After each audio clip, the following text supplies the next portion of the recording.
Mike the Troop Jackson back with another edition of Fighters Talk.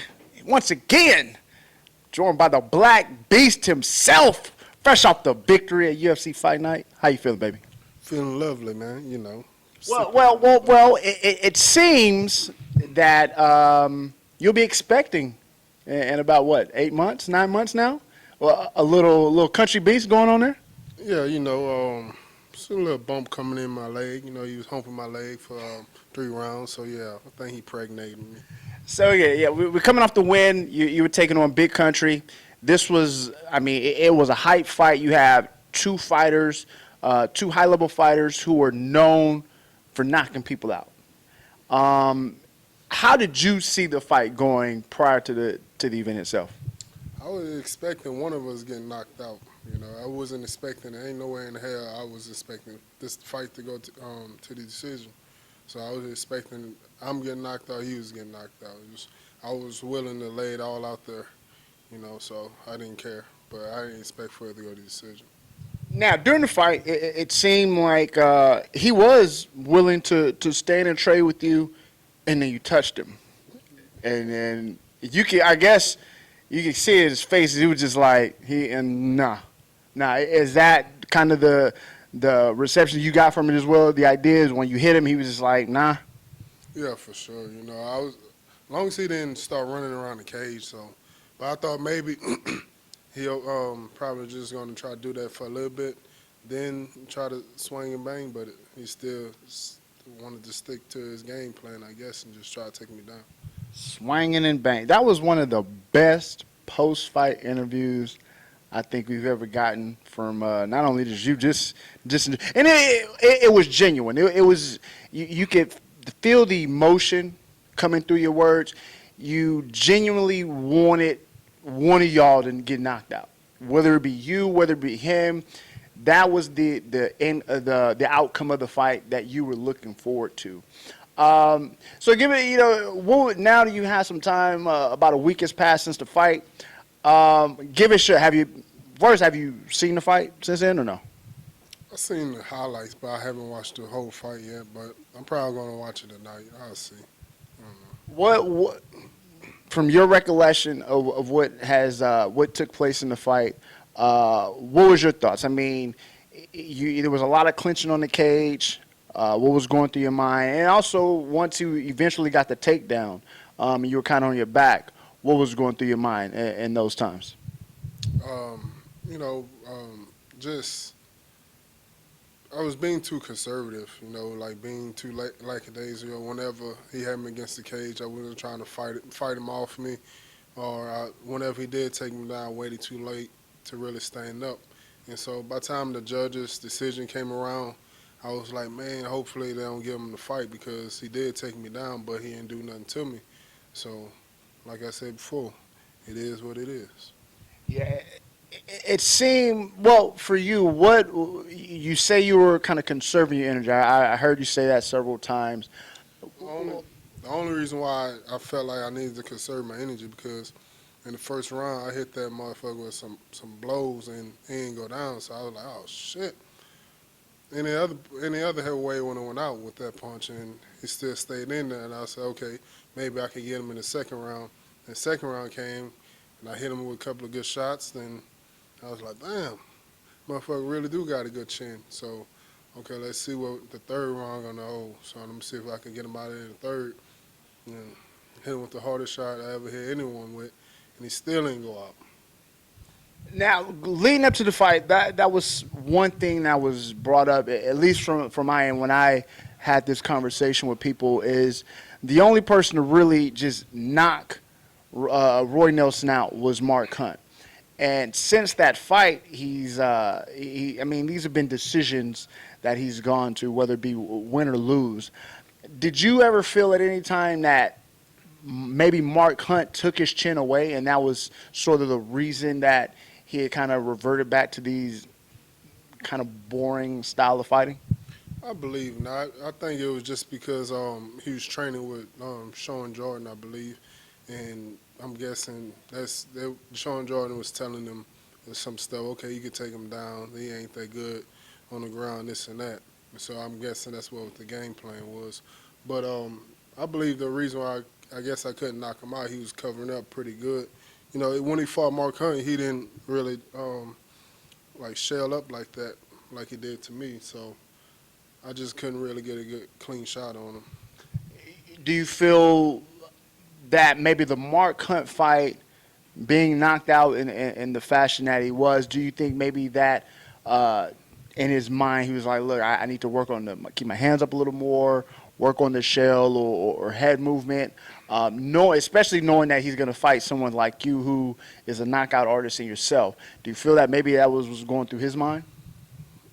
Yeah, I believe so. And also, he didn't really do that in his last fight when he fought Jared Roshaw.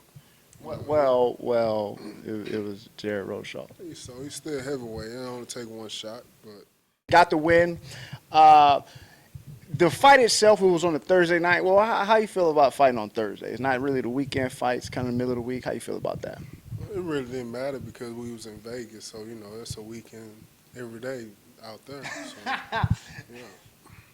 Now, it was, because of Thursday fight, it was part of the UFC International Fight Week. Capping it off, you had UFC 200. What were your thoughts on the heavyweight performance between Brock Lesnar and Mark Hunt? You know, Brock Lesnar, he went in there and did what I thought he was going to do and try to take him down. You know, I just wish Mark Hunt was more aggressive with him. You know, so you just need to put a little pressure on Brock Lesnar and he's going to fold up. Now, were you surprised at all by Brock's performance? Now, we're going to get into it in a second, but the storyline was Brock woke up one morning and he was like, I'm wanting to fight, called up Dana pretty much a month out, and he got the fight. One, do you believe that was the case? No, I don't believe it. I believe they probably already was talking for months.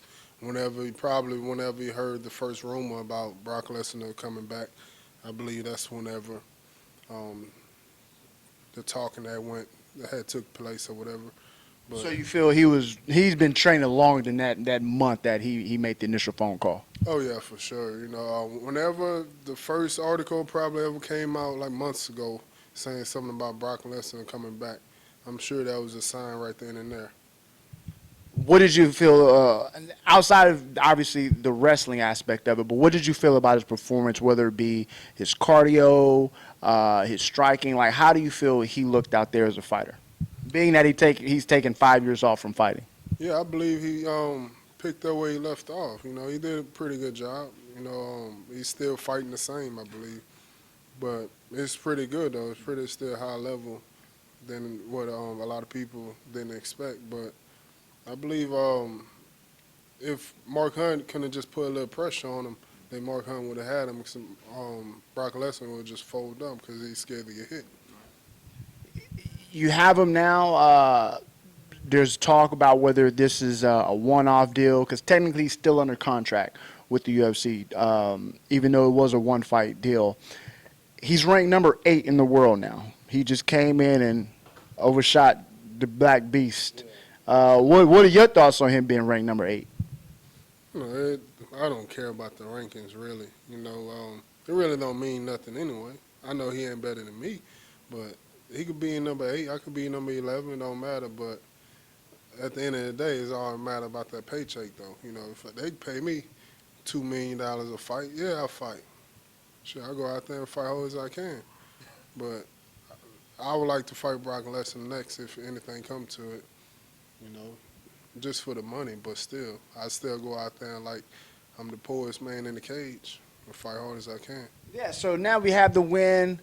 What do you feel is next? So let's take Brock Lesnar out of the situation because, again, we don't know if he's going to fight more than once. We don't know if he's coming back or not. So taking Brock out of the equation, where do you feel the Black Beast will be? Who do you think will be his next opponent in the cage? Who, Brock Lesnar next? No. Who's going to be the Black Beast next opponent? Maybe they probably do Shrews or it's the only guy I could really see him matching me against. Really, probably Stephen Shrew, or maybe Todd Duffin coming back fight. Forgot about that guy. Yeah, maybe him. I like that. That'd be fun. You got a little G.I. Joe super action figure and Todd Duffy versus the Black Beast. You have a guy who's definitely willing to stand, but I don't know. What do you think his chin will be able to hold up like Roy Nelson? I don't think so. And I know who that was. Mark Todd Duffy. Frank Mir really killed that guy. That dude was dead. He was dead. So I think he might still be on suspension for 2 years from that knockout. Shit, that was pretty brutal, man. So, Now, Rube, going back to Big Country, at the end of the fight, the last 30 seconds, you unleashed a hellish fury on his face. And you said, was that the punch that you said was the hardest you've ever hit someone? yes, that was the hardest standing up. Right. Now, were you surprised? Because, I mean, his head went back. Now, was that a tooth that flew out of his mouth, or was that spit? Because I've heard two different sides to this. It might have been it might have been snot because I seen like a little booger hanging right here on his little beard, so I didn't know if it was from that or what. Well, I like the tooth storyline a little bit better. It was too, because I did hit him in the mouth and cut my knuckle up pretty good. But being that you hit him that hard, you see his head go back, and he doesn't go down. Like, when you hit him, what was the first reaction when he didn't go down? I hit like a little bitch. That is definitely not the case.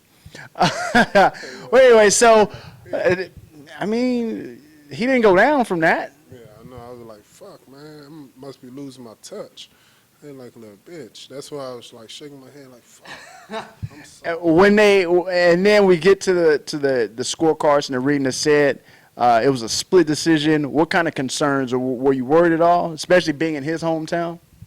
I didn't care because I know I went out there and gave it all I got. You know, I know it wasn't gonna be no woulda, coulda, shouldas. You know, because I hit him with everything I had, and I believe I pushed myself, especially at the end of the fight, like gave him my all.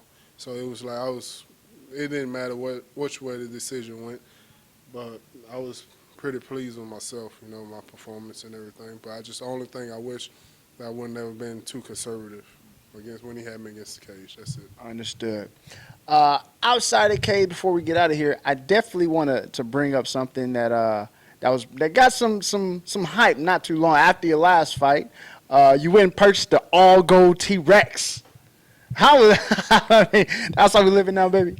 Nah, I didn't purchase the gold T-Rex. You know, TMZ wanted a picture, and I'd say, okay. I call up, what is that, Mike, My Fight Shop. I called them up and told them they wanted a picture, and so we just took a picture with the T-Rex. I didn't spend no money like that on no T-Rex, man. Yeah, because, I mean, you had the people, they were a little upset. You'd have swore you were spending their money because they were upset. How can Derrick and how can the Black Beast, how he spending this kind of money? He just saving. You would swear you were spending their money. Yeah, I know. The thing is, if they really had any common sense, they already know that I don't get paid that much. Anyway, I'm not that. They proud to think I'm that typical black dude that go out and buy some bullshit and don't even ride it or whatever. But nah, I ain't doing nothing like that, man. You know, I got kids to feed. I ain't gonna spend no money like that. Even though the stress and the mental game that we go through of like fighting, competing or whatever, it's just like real hard on your body. So yeah, maybe every now and then I treat myself, but I wouldn't spend no type of money like that on no damn T-Rex I can't even fit in. Shit. Being that I was the one who shot the photos that day, I was actually a little concerned of seeing you get in there. I was like, he's not gonna be able to make it, but you squeeze your big ass in there, and we got some dope shots for TMZ. Making it, you know, getting lucrative with gold T-Rexes and shit. But it was fun. Yeah, you had a good time, right? Yeah, for sure. You know, maybe next time I can get my Dos Equis commercial, you know, most interesting man in the world. You are definitely the most. It was funny because now people are picking up on your social media. They're loving it. You're very popular on there, and you may just be the most interesting fighter on social media. Your thoughts on that? You agree, disagree? I'm just being myself, you know. I don't care what people say. I don't care what people think. One guy on there talking about, man, I think you bisexual because I'm friends with gay guys or whatever. You know, ain't nothing, man, I'm open. You know, I'm not with all that gay stuff and nothing like that, but it don't offend me either. I'm cool with everybody, no matter what race or what you like. Boy, girl, boy, whatever. I'm cool with everything. So I make fun of everything, make fun of everyone, make fun of myself. You know, that's just my sense of humor. Definitely, and I would be remiss if I didn't ask this particular question, taking on the events that's going on right now. But we had, in the black community, we had the deaths of Alton Sterling and Philando Castile. We also had the tragedy that happened in Dallas. You have any thoughts on that? Like, what can we do to change this, change our society, man, for a positive?